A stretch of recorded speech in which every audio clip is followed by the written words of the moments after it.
I've never really been much of a fan of Superman, although this might be because I wasn't really familiar with the Man of Steel's backstory. Well, yeah, I knew the very basics of Superman's origin. A boy crash lands in the countryside of the southern United States, getting powers and moving into the big city of Metropolis to be both a reporter and a superhero. To me, at first glance, it felt like any other superhero story. Nothing felt that unique from the hundreds of heroes out there. I don't understand why people loved him so much. Now, sure, I watched the first Superman movie starring Christopher Reeve and thought it was a well-made movie with a lot of love and attention put into it. I still felt that it wasn't the greatest superhero movie, at least for me. I grew up with movies from the MCU where realistic raccoons would talk with magical humans, gods, and billionaires who would work to fight off the greatest threats facing Earth. To me, the MCU's first 3 phases constituted what made a great superhero movie. These heroes lived grand lives, filled with fantasy and futuristic technology, but still, it felt like they lived on our planet. They still lived on our Earth. Now, this doesn't mean that everything DC made was bad. There were plenty of great stories being told, mainly through their animated shows. Shows like Young Justice, with its tense moments about the bonds of teams composed of sidekicks from the main Justice League, or the Justice League animated TV show itself, and its sequel, Justice League Unlimited. Now, while I preferred watching DC's animated shows and cartoons, I also did watch some of the live-action shows from the CW, which gave me a better understanding of many of DC's lesser-known superheroes, like the Green Arrow or the Flash. Although not as canon compared to other stories, like the ones from the DC Extended Universe, it was these shows that allowed me to view an alternative to Marvel. While the CW shows were comical to an extent, they still felt much more real in a sense, compared to stories found in the MCU. But over time, the quality of the stories of many of the CW shows dropped. It felt as though the last couple of years of DC's shows and movies was just making a quick story to capitalize on a name and a franchise to make an easy buck. All this to say, I had a sour taste with DC when it came to its live action movies and to a greater extent Superman. None of these shows with Superman gave me an answer to why he was so great. Modern portrayals of Superman, like from the Man of Steel, felt a bit too cold from my perspective. And the times that Superman did show up in cartoons, he felt as though he was more of a side character. I felt that DC lost its way with Superman, but with the restructuring of the DCEU into the soft rebooted universe of the DCU in 2023, I felt hopeful. The DCU was going to be spearheaded by 2 co-CEOs, James Gunn and Peter Safran. Gunn, who had previously made movies for both the MCU and the DCEU, announced that the first movie in this universe was going to be a new Superman movie titled Superman Legacy. Gunn explained that this film would be the true beginning of a new rebooted DC universe titled Chapter 1. Gods and Monsters.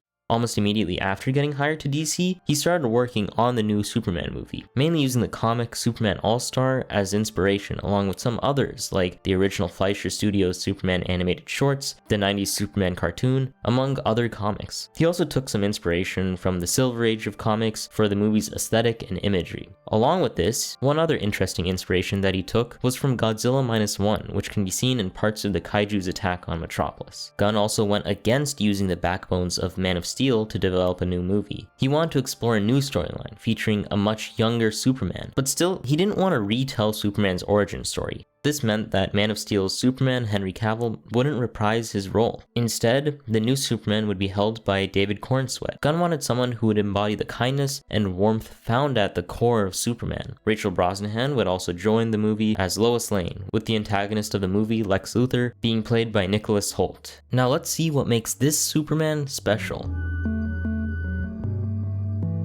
The title crawl and backstory at the start of the movie was a bit hard to watch, mainly because of the bright blues of the sky and snow, really leaning into the Silver Age aesthetic. Not the best start, but the bright colors really gave off a more friendly and vibrant vibe. You could barely read the text without rewatching it a couple of times, but the bits of background text that shows up in the beginning couple of minutes of the movie gives us some more information about the world that Superman lives in. Setting up with a neat use of threes, we learn that 3 centuries ago, the first superpowered people arrived on Earth. 3 decades ago, Kal-El was sent from Krypton to Earth. 3 years ago, Kal-El, now known as Clark Kent, becomes Superman. 3 weeks ago, he stopped an invasion between 2 countries, Baravia and Jarhanpur. 3 hours ago, he was attacked by a superpowered individual called the Hammer of Baravia. And finally, 3 minutes ago, Superman just lost his first fight. We also learned later on that Clark Kent had been dating Lois Lane for about 3 months, fitting nicely into the thematic missing piece of time in that background background crawl. By stating these things and not delving further, it feels like we're getting dropped into the world that's already being lived in. There's no need to actively learn every single detail about this universe. With the background now set, I'd like to dive into a couple of things that I thought was really well made in this movie. First, the story. Overall, I really like the structure of the movie. The idea that a superhero like Superman, who is seemingly invincible, being beaten more times than winning, was a refreshing sight to see. And seeing him not give up was even better. Superman to me always felt like a hero who was above everyone. Not in a conceited way, but because nothing really affected him physically. He felt like he was always winning and doing what's right. He was always on the right side of history. And in this movie, the idea of Superman being a beacon of positivity and doing what's right was never gone, but instead it was challenged. Originally, Kal-El thought that his parents were benevolent people due to a pre-recorded message sent with him to Earth being damaged in transit. This meant that the recording only played the first part of the message, which only talked about sending him to Earth to do good. The second part of the message, which was recovered and fixed by Lex Luthor in order to hurt Superman's good name, talks about taking as many wives and having as many children as possible to restore their species. Confronted with the truth, Clark Kent started to have an identity crisis. Was he actually a good person, or was he a monster from the start? Was he just using the people around him to get what he wanted, or was he just trying to help out? This dynamic between what he thought he was meant to be versus what he chooses to be was such a refreshing take. Clark Kent is a good person, not because someone else told him to be a good person, but because he chooses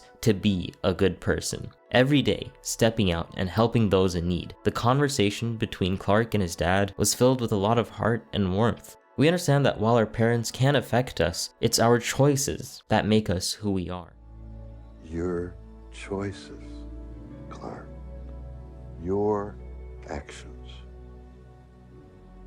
That's what makes you who you are. You also see Clark's idea of doing what's right pushed back by none other than his girlfriend Lois Lane. One of my favorite scenes in the movie is near the beginning, where Lois Lane interviews Clark as Superman. During the scene, we learn a little bit more about what happened 3 weeks ago. Superman went ahead and stopped the nation of Baravia from launching an invasion into its neighboring country of Jarhanpur. In doing so, Superman threatened the leader of Baravia, Vasil Gurkos. He warned him that launching another invasion would lead to something bad. Lois pushed back on Superman's way of doing things. You can't always just punch your way through these fights. Instead, you need to find a way around these things diplomatically and peacefully. While this scene itself is amazing, as the back and forth felt natural, with the tensions rising and easing as Clark deflects some of his shortcomings of dealing with the leader of Baravia. It's how he reacts when he's backed into a wall that's the best part. At the scene's tensest moment, Clark breaks and screams, "People were going to die!"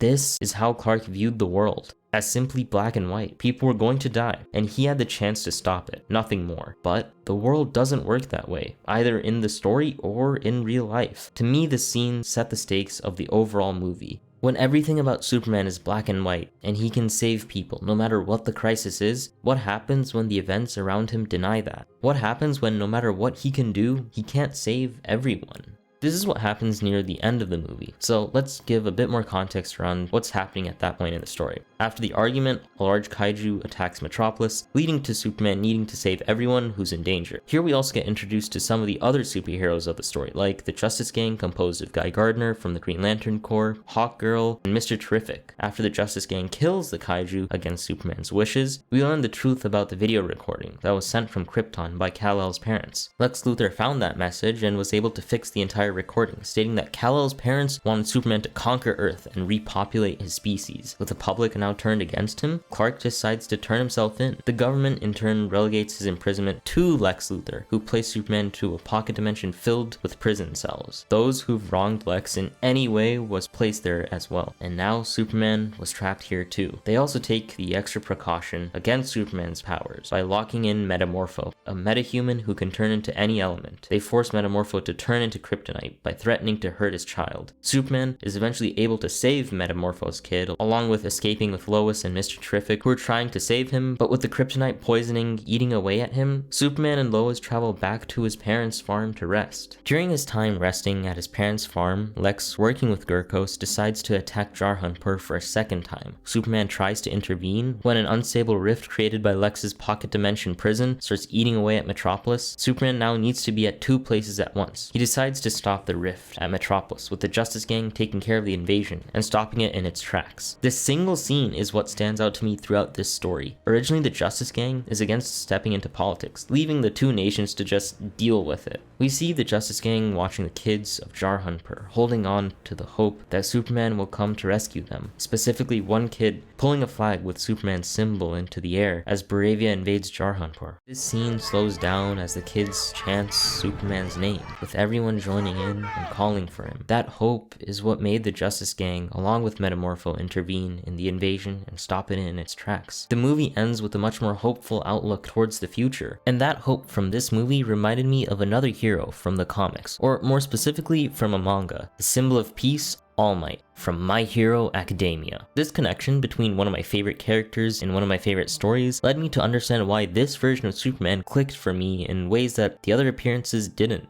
To give some context to this modern take on the superhero genre, My Hero Academia asks a simple question. If almost everyone had some sort of superpower, known as quirks, then what would it mean to be a hero? You see, in this world, heroes are not just people lending a helping hand, but instead are commoditized and deified roles in society. Think of heroes as celebrity crime fighters. From the United States to Japan, the world was changed when the first children started to gain quirks. Soon, around 80% of people had some sort of superpower, whether it was their physical appearances being changed or altered, or that they can create something that breaks the laws of physics. A majority of quirks started to concentrate around the island nation of Japan, where they started becoming a dominant force on the world stage. The ones who would use those quirks for good, working with law enforcement and rescuing people, became known as heroes, while those who defied those values became known as villains. And the greatest of all those heroes is Toshinori Yagi, better known as All Might. Watching My Hero Academia, and especially All Might, gave me an understanding of why Superman was so beloved. Toshinori was a quirkless person who was bestowed the power of One for All. This quirk allows the user to stockpile power, leading to increased strength, speed, agility, along with some other powers as well. Another important thing is that One for All is a power that can be passed down to others by ingesting some form of a user's DNA. Why does this matter when it comes to comparing Superman to All Might? Well, firstly, All Might reminds me of the original Superman. No, not the man who could fly to outer space and punch planets, but instead the man who could leap above tall buildings in a single bound, or is just a generally strong dude with a moral compass. Similarly, while we learn new things about the power contained inside One for All through All Might's successor Izuku Midoriya, none of that ever materialized in All Might. He was always a man who could save you no matter what. To me, All Might feels invincible, but really he's just as fallible as the rest of us. Okay, well, not really the rest of us, but he's not immortal, and that idea becomes even more apparent as the story goes on. During the early parts of the series, we're already seeing an All Might well past his prime. In fact, he can only do hero work for about an hour a day due to a past fight with one of the main series antagonists, All for One. In fact, the air of peace that takes place during the early part of the series is largely due to the fact that All Might still exists. The power he projects, whether physical or psychological, makes it so that villains naturally tend to stray away from large-scale disasters. During the golden age of All Might's heroism, we see that peace is brought across the world, but still All Might is forced to retire. During one of the early large-scale battles, in a climactic rematch between All Might and All for One, the damage All Might takes is too immense, and the powers that transferred to Deku has all but disappeared. The idea that All Might will save you also disappears, and that single pillar holding up society crumbles. The seemingly immortal man is left with a husk of a body, but still, the soul of a hero remains. And this is what brings me back to the new Superman movie. In that movie, out of all the fights that happens, Clark gets beaten more times than I can count. Superman, being almost the embodiment of invincibility to many, gets kicked repeatedly into the ground. The brightness of the visuals juxtaposes the darkness of Superman's entire arc. He goes from the start of the movie, losing for the first time in a fight, to getting his name dragged through the mud, to finding out that his parents aren't all that great, to almost everyone turning against him, and finally taking us into the final battle where large parts of Metropolis, his new life, is destroyed. But still, through it all, he still has a hero's soul. From being kicked to being poisoned, from swimming through anti-proton rivers rivers to flying to the edge of the earth. He was always on the back foot, yet that sense of optimism, that sense of hope, it never left. Even more so, all these events highlight how he's as human as the rest of us. He feels fallible, but is basically invincible. This quality of weakness being his strength also gets highlighted in My Hero Academia, but this time in the form of the main character,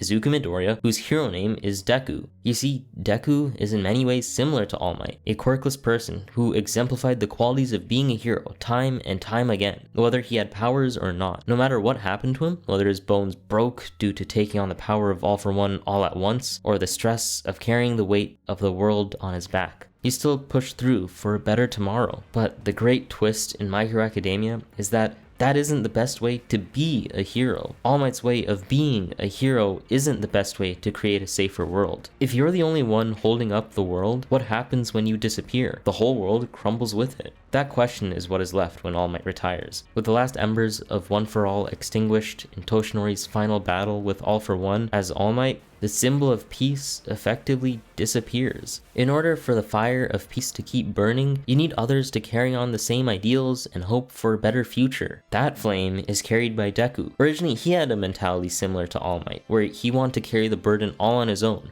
become the very thing All Might was. He says as much when he fights his classmates, saying that they won't be able to catch up to him, that they'll just slow him down. While he says this with the best of intentions, he's still looking at being a hero as a single person's job. To give a bit more context in this part of the story, All for One and his army of villains fought in a large battle against Japan's heroes. In that battle, he largely won. Japan, and to a larger extent the world, started to break down as the trust that people had in heroes started to disappear. This led to Midoriya leaving his school to keep his friends and family safe, while also finding out where All for One was located. Here, we see Deku in his worst moments, where he's effectively alone with no one to lean on. He isolates himself, and when his friends do show up to bring him back to school, he fights them in the hopes that they leave him alone. But finally, with no more strength left, he collapses into his classmates' and friends' arms. They bring him back to school. Later on, during the final battle between All for One and the remaining heroes, we see Deku's friends all fighting and giving him a final chance to rid All for One forever. All for One concludes, in his final moments, that Deku's true power was his weakness, a weakness that inspires others to pick up where he couldn't. That weakness, which can inspire others to actions, is directly shown with Superman's final monologue. After Lex is defeated and the world is saved, Superman speaks to his weakness, to his humanity, how he's as human as anyone else. In his words, he screws up all the time, but still, he tries to make the best choices he can without knowing everything, and tries to inspire others to do better. Similar to Deku, Clark also has strength beyond our wildest imagination, and he still is weak in a sense. That human feeling is shown throughout the entire story. The feeling of being truly weak, but still doing the right thing. The reason I think I love this version of Superman is because it's about a person, a hero, just doing the right thing. Shows these days take on a more dark and gritty take with superheroes. TV shows like The Boys or Invincible, where heroes are at best gray and at worst complex villains, it gets a bit tiresome and a bit sad. As if to be a hero, you need to be more than just a good person helping others out however you can. Now, I'm not saying that these heroes are bad shows or that complex characters are a bad thing,